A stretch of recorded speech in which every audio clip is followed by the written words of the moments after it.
Welcome back to my YouTube channel, everybody. My guest today is Mr. John Kiriakou, who's a former CIA officer. He was the chief of counterterrorist operations in Pakistan after 9/11. And today with John, we'll talk about many different things. First, the Saudi connection to 9/11, the interrogation of Abu Zubaydah, and his personal story, which is pretty peculiar. Thanks for your time, John. Thanks for joining me today. My pleasure. Thanks for the invitation. Would you like to tell us something about yourself? Like, what's your background? What happened? How you ended up having such an important role in Pakistan after 9/11, just to give my viewers some context of what we're going to discuss today.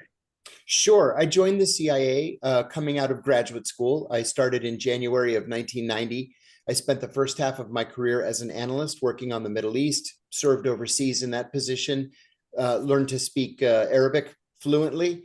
And then after 7 years, I got bored in analysis and I made an unusual change to counterterrorism operations. I served in Athens for a couple of years and then back at headquarters training Middle Eastern intelligence services and counterterrorism operations. 9/11 took place. And on the strength of my operational experience in Athens and elsewhere, around the Middle East and my Arabic language skills, they sent me to Pakistan as the chief of counterterrorism operations. I left the CIA in the middle of 2004. I went into the private sector for a little while, and then I blew the whistle on the CIA's torture program, which I believed to be illegal, immoral, unethical. I know that we'll get into that. Then I went to the Senate Foreign Relations Committee under John Kerry as the senior investigator. I had a little bit of a break after that, which again we'll get into. And for the last 10 years, I've been a radio host, a journalist, an author, that kind of thing. Well, yes, I think that the overview that you gave us is complete, and we'll touch all the points that you mentioned.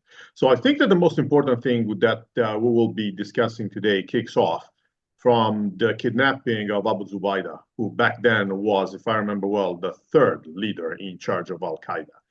And being the counterterrorism chief of operations back then, you led the whole operations. How did you guys track him down? It was hard. We learned after the fact that we had been close for a long time. Sometimes we were 3 days behind. Sometimes we were an hour behind. We broke into apartments where there was still warm food on the table where we had just missed him. So we used a large team of people to track him down, and we just couldn't find him. We used human intelligence, we used electronic intelligence, and we just simply couldn't find him. And so in the end, I asked that CIA headquarters send a targeting analyst to Pakistan, a friend of mine, to help us narrow the possible locations. And he came out and he started doing what targeting analysts do, that is going through sometimes millions of pieces of data, just mostly metadata, trying to locate someone. He took a large piece of butcher block paper and wrote Abu Zubaydah in the center and put a circle around it. And then around that, he wrote all of the people, the phone numbers, and the email addresses of everybody who had been in touch with Abu Zubaydah. And then around that, on a third level, he wrote the same information for the people who had been in touch with Abu Zubaydah. And so finally, he came to me after analyzing this information for 2 weeks. He came to me and he said, look, I just can't get it down to any fewer than 14 possible sites. Well, we had never raided more than 2 sites in a single night. And so I cabled headquarters. I said, we need a big team. We need guns, ammunition, night vision goggles, secure communications, bulletproof vests, battering rams, cash, you need it, or you name it rather. And we received it. And so on the night of the raid, we hit 13 of the 14 sites. One was deemed to be a mistake. It was a payphone. And what finally got us Abu Zubaydah was he had made one critical mistake, and that was that he accessed his email account with a landline. And that allowed us to specifically pinpoint his location. And I want to add something about Abu Zubaydah. We believed at the time that he was the number 3 in al-Qaeda. And so he was the first high value target that we were able to locate. He was not the number 3 in al-Qaeda. We were wrong. He had never even joined al-Qaeda. He was a bad guy. He was certainly helping al-Qaeda. He had been the founder of al-Qaeda's 2 training camps in southern Afghanistan. He had been the founder of al-Qaeda's safe house in Peshawar, Pakistan, called the House of Martyrs. He was something of a logistician for al-Qaeda, but he had a cousin with the same name, a first cousin. And so at the CIA, we didn't know that it was 2 different people. And so we're getting this information. Abu Zubaydah did this, Abu Zubaydah did that, Abu Zubaydah is planning this attack, Abu Zubaydah is planning that attack. He looked like a terrorist Superman. And it wasn't until after we captured him that we realized that there were 2 Abu Zubaydahs. Okay, that's interesting. I always mess up with Arabic names because they all sound the same or very similar. Sure. So I totally understand. Sure. So when you guys kidnapped him, this was a raid with people, okay? Because you didn't want to kill him, you wanted him alive. Correct. Is there anything specific that you remember that that you keep in your mind that struck you back then about this raid? Oh yeah, the one thing that has always been at the very front of my mind.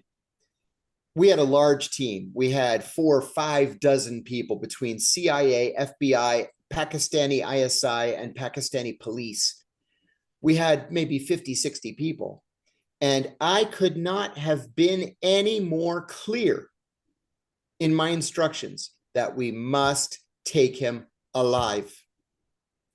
And of course, as soon as we find him, a Pakistani policeman opens fire with an AK-47 and shoots him in the thigh, the groin, and the stomach, and almost killed him. Later on in the evening, the doctor who was doing emergency surgery came out to tell me that he had never seen wounds that were so severe where the patient lived. He said, I think you need to be prepared that he's not gonna live through this surgery. And miraculously, he did.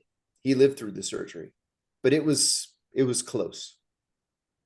Well, I've spoken to a lot of people who have been to Afghanistan, and I asked them how was collaboration with the local forces, and most of them said that it was a mess because of corruption, because they don't get along with each other, and something like that, all these kind of stories. So let me ask you the other side of the coin of the question. How was collaboration with the Pakistani? Well, that's actually a very good question, and it's not an easy question to answer. On counterterrorism, it couldn't have been better. These guys were prepared to lay down their lives for us. And interestingly, they were the only ones who never wore bulletproof vests. They were fearless. But it was my experience that there were 2 Pakistani ISIs. There was the Counterterrorism Division, where they were all educated in the UK. They had graduated from Sandhurst. They spoke beautiful English. They went to Disneyland and Disney World, and they loved American movies, and that was just great. But then on the other side were the guys with the long beards, the guys who would look at you with dirty looks when you were at their headquarters. These were the guys who created the Taliban in the 1990s. These were the guys who were collaborating with the Kashmiri terrorist groups, or the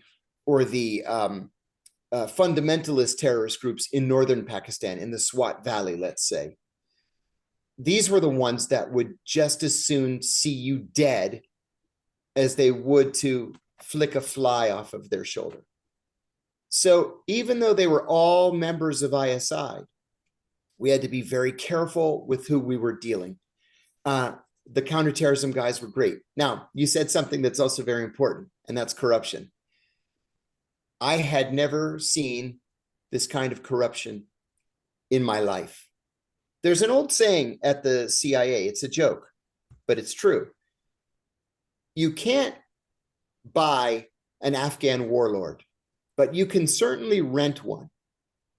And the truth was the same in Pakistan. Everybody was for rent. Very similar. Mm-hmm. Well, as you mentioned at the very beginning, you said in an interview to ABC that Zubaydah had been waterboarded several times. So first off, to assess the argument, is waterboarding normal procedure? It wasn't until 2002. You know, this is something that's actually very important for me. In 1946, we executed Japanese soldiers who had waterboarded American prisoners of war in the Second World War. That was a death penalty offense to waterboard somebody. In January of 1968, the Washington Post ran a front page photograph of an American soldier waterboarding a North Vietnamese prisoner. On the day that that picture was published, the Secretary of Defense, Robert McNamara, ordered an investigation, and the soldier was arrested. He was tried on a torture charge, and he was convicted and sentenced to 20 years at hard labor at Leavenworth Penitentiary. The law never changed. We changed. And so my position at the time was, how could waterboarding be a death penalty offense in 1946? How could waterboarding be worthy of 20 years in prison in 1968? But in 2002, no problem. You want to waterboard somebody? Go ahead and waterboard them. And then the CIA and the military lied consistently after I outed the waterboarding, saying, well, they had only waterboarded Abu Zubaydah, Khalid Sheikh Mohammed, and one other prisoner. That was not true. That was a lie. They waterboarded dozens of prisoners. We still don't know the extent of the waterboarding and torture program. Thank goodness we have at least an idea, thanks to the Senate torture report. Although most people don't understand that the torture report was never actually released. The torture report is about 5,000 pages long. What was released was a very heavily redacted version of the 500-page executive summary. So we'll never really know the extent of the CIA's torture program. Never. We have a general idea, but we'll never really know how bad it was. Well, after this interview, you've been charged and eventually sentenced to 30 months for disclosing classified material, disclosing the names of CIA undercover people and the torture on Abu Zubaydah. Of course, disclosing classified material is against the law. So what happened? Yeah, well, let me take issue with a couple of different things that you've said there. Sure. It is actually illegal in the United States to classify a crime, right? So if government is committing a crime, it is illegal to make that program classified in order to keep it from the public. In my view, torture was clearly illegal. We have the Federal Torture Act of 1946. We have the United Nations Convention Against Torture, which we wrote, by the way. And we had the McCain-Feinstein Amendment that was reiterated later. But torture was illegal. So I was charged with 3 counts of espionage because of the interview that I gave where I outed waterboarding. All of those charges were dropped. They were dropped because the government couldn't prove that the torture program was legally and legitimately classified. So they dropped it. What they ended up charging me with was violating the Intelligence Identities Protection Act of 1982. I'm only the first American that's ever been charged with that crime. I'm the only American that's ever been charged with that crime. So what happened was a journalist wrote to me and said, I'm writing a book about the Abu Omar rendition from Milan. Can you introduce me to any of these 12 people? And he listed 12 people. I said, I don't know any of these people. Kidnapping was not my thing when I was at the CIA. I was not a part of the kidnapping team, and I can't help you. He sent me a second email. Can you introduce me to any of these 12 people? And I said, clearly, you know this issue better than I do. All I know about Milan is what I read in the Washington Post. I don't know anything about that operation. And then he said, in your first book, on page, whatever it was, 165, you mentioned somebody named, I'll say, John. Can you introduce me to him? And I said, and this was my crime, I said, oh, you're talking about John Doe. I don't know whatever happened to him. He's probably retired and living somewhere in the Washington area. But I confirmed the last name. Now, this reporter never made the name public. So this man was never in any kind of danger. His name is not out there. Nobody knows he was with the CIA, but that's what they got me on. Now, the director of the CIA, David Petraeus, gave the name of 10 undercover officers to his adulterous girlfriend. CIA Director Leon Panetta gave the names of the 3 Navy SEALs who were undercover, who killed Osama bin Laden, to a journalist. And there was a disgruntled former CIA officer here in Washington who gave the name of 7 CIA operatives on his website, and none of them were ever charged with a crime. But I exposed the CIA's dirty laundry.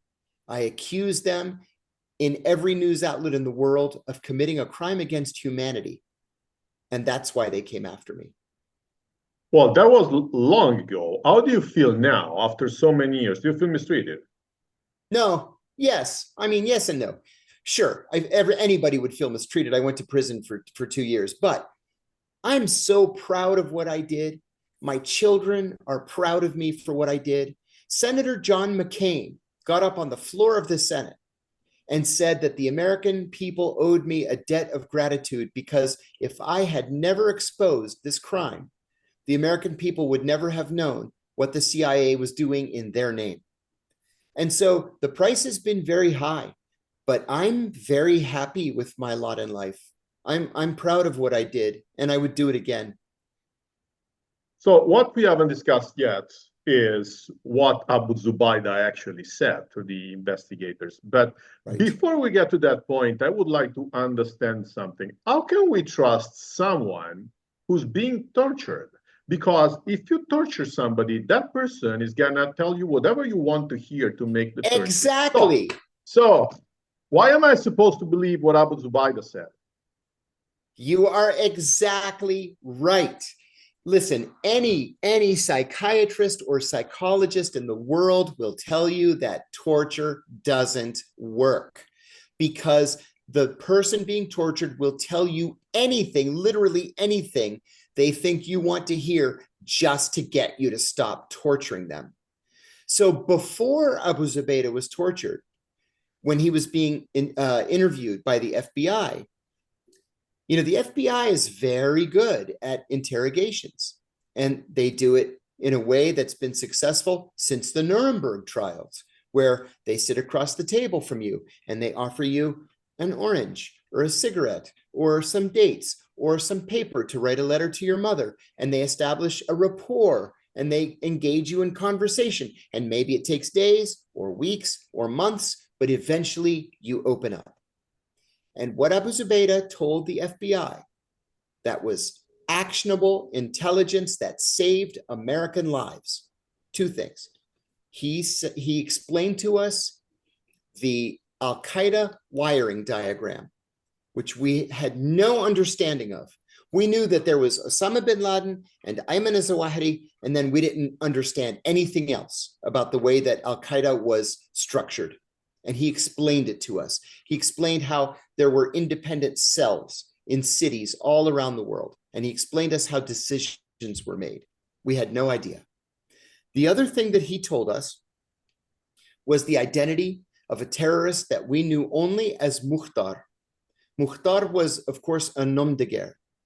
And we knew that this person, Mukhtar, was a very bad man who had designed a terrorist attack in 1996 called the Bojinka operation, right? So the Bojinka operation was a plan to hijack as many as a dozen 747s from the airport in Manila, Philippines, and to crash them into buildings all up and down the west coast of the United States. That plot was foiled by accident when a housekeeper stumbled on some of the documents and called the police. So Mukhtar escaped, and we didn't know who he was. And Abu Zubaydah, when he was asked about Mukhtar, laughed and said, "You don't know who Mukhtar is?" And we said, "No." And he said, "His name is Khalid Sheikh Mohammed." We had never heard of Khalid Sheikh Mohammed before, never heard of him. Well, months later, he's in American custody. Now, as soon as that happened, the CIA took over from the FBI. They began torturing Abu Zubaydah. He went completely silent. And the more reticent or reluctant he was to speak, the worse the torture was, to the point where we made him insane. We moved him from secret prison to secret prison, from country to country, finally to Guantanamo.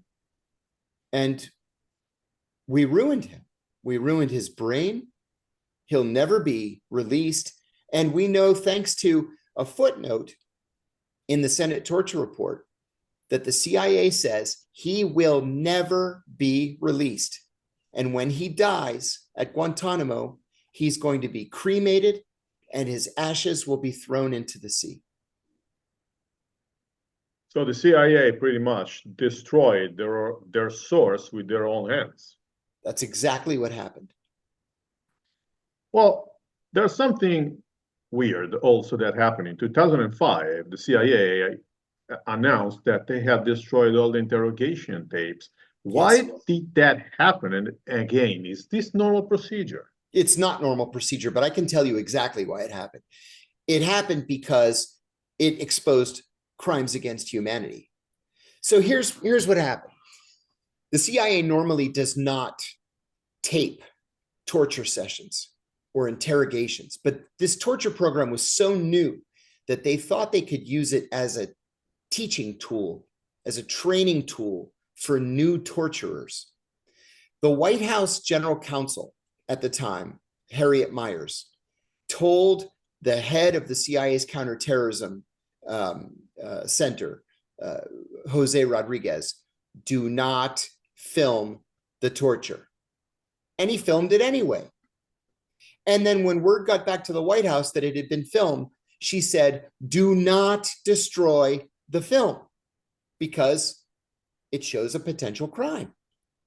And so what did Jose Rodriguez do? Not only did he destroy it, but he ordered Gina Haspel, who was his deputy, to throw the tapes into an industrial grinder and grind them up so they could never be reconstituted.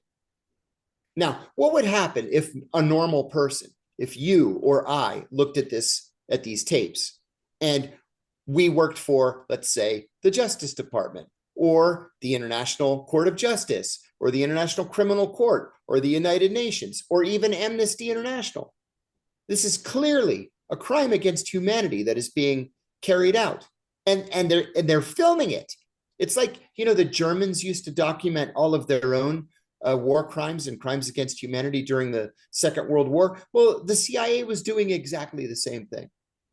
And so Jose Rodriguez did it so that the people who had carried out the torture, the people who had designed the torture, and the people who had approved of the torture could never be prosecuted. That's well, there's one other thing that Abu Zubaydah said that I think that is very important. He said that the Saudi royals had foreknowledge of the attacks because they were actually funding bin Laden under the rug in an agreement according to which they were letting bin Laden do whatever he wanted as far as he didn't do anything inside the kingdom of Saudi Arabia. Is that trustworthy? I've always believed that that was true. Yes, for a number of reasons. When we captured Abu Zubaydah that night in March of 2002, we also captured his diary. Books have been written about the diary, but one of the most interesting things in the diary was that he had the names of 3 Saudi princes and their cell phone numbers. So we reported this back to headquarters and we said, hey, we have a problem here. These are 3 members of the Saudi royal family. He's in touch with them by cell phone. So we went to the Saudis and we said, hey, we are going to start killing people, even if they are named Al Saud, unless you get your act together.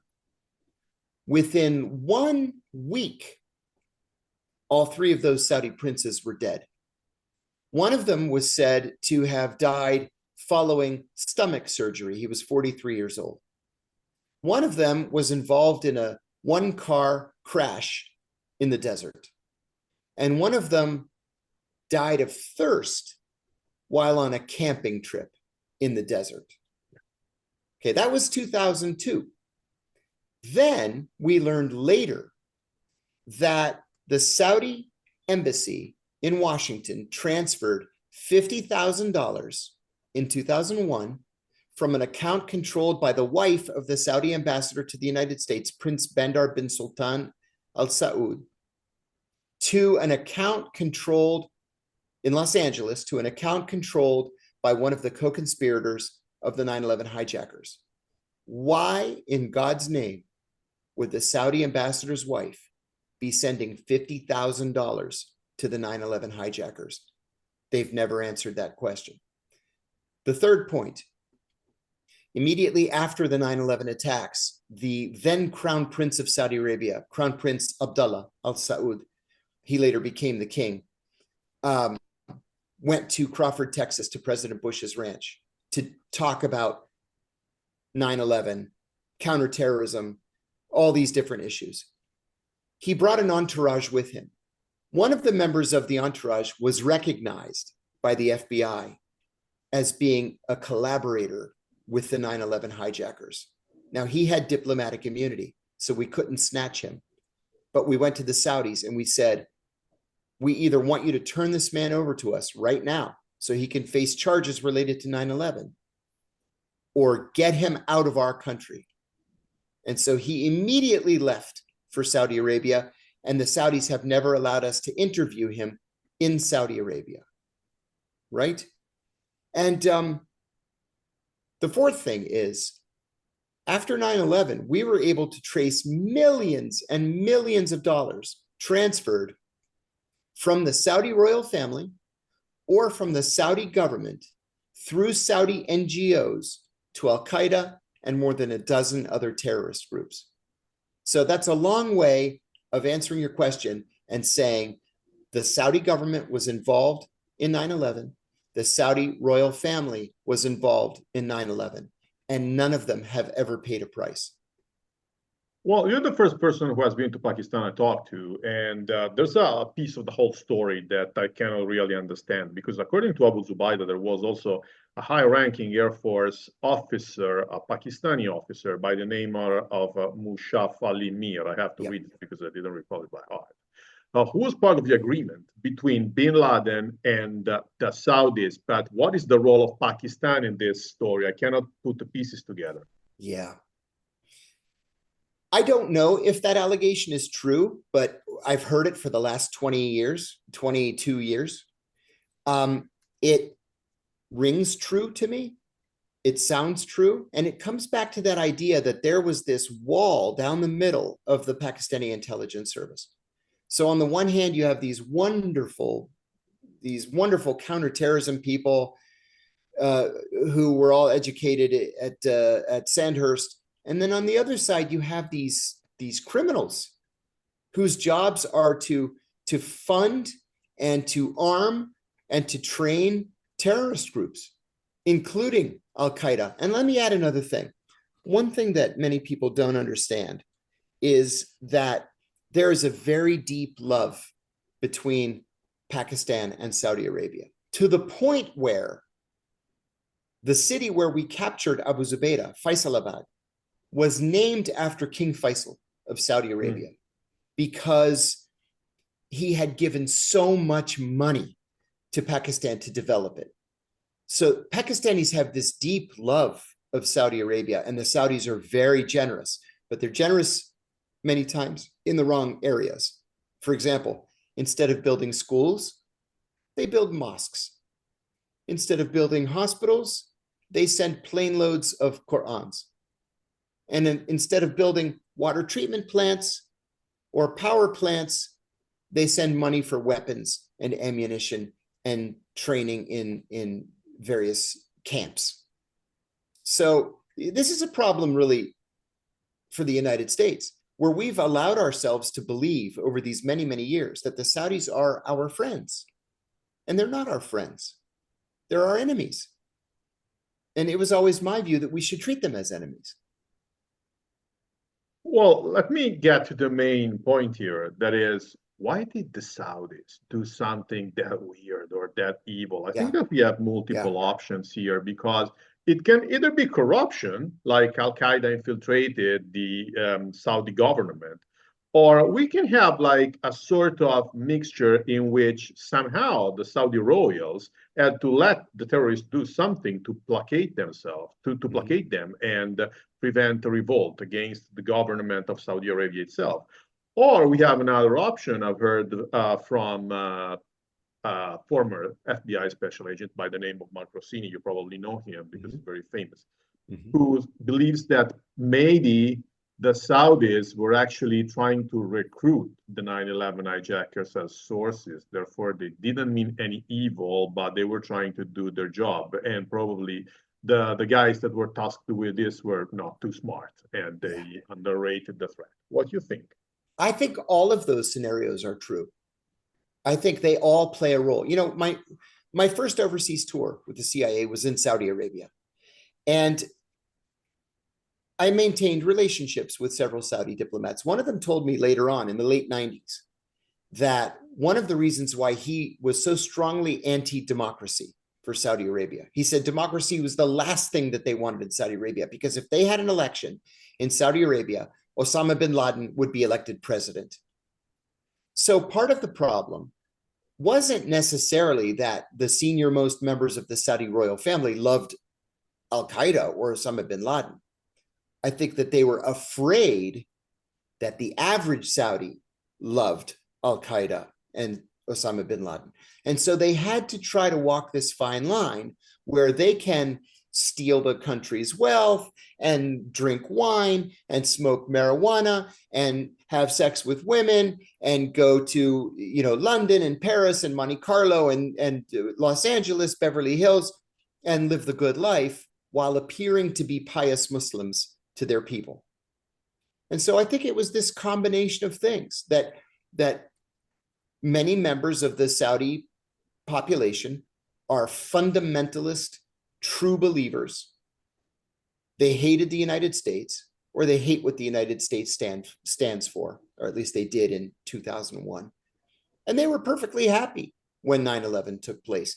I think that at the working level in the Saudi government, that was for the most part the case as well, where they were perfectly happy that the US was humbled on 9/11. But, you know, at the same time, I remember telling a Saudi friend of mine, right after 9/11, it was like the day after or 2 days after, I said, my God, do they realize what they've done?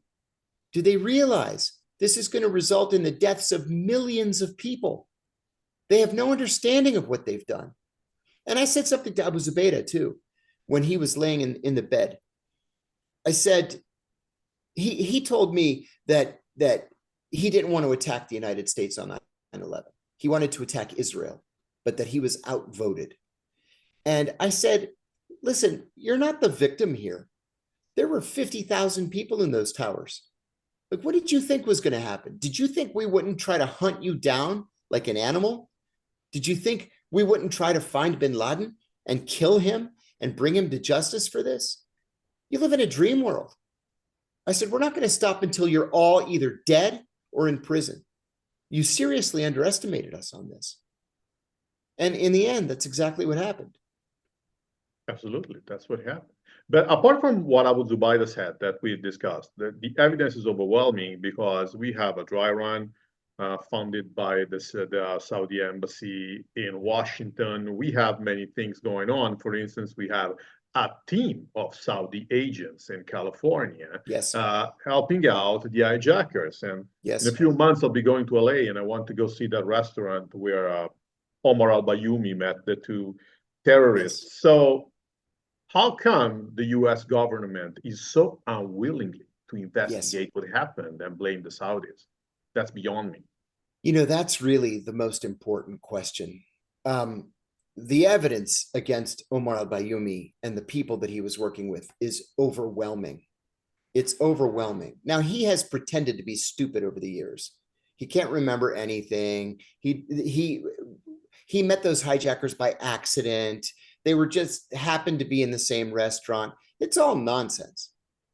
But I think that the US government, well, this is going to sound horrible, but I think that the US government has decided that it is more important for us to continue selling Saudi Arabia weapons and weapon systems and airplanes, and for the Saudis to sell us oil, than it is to further damage the relationship by getting into something that happened 22 years ago.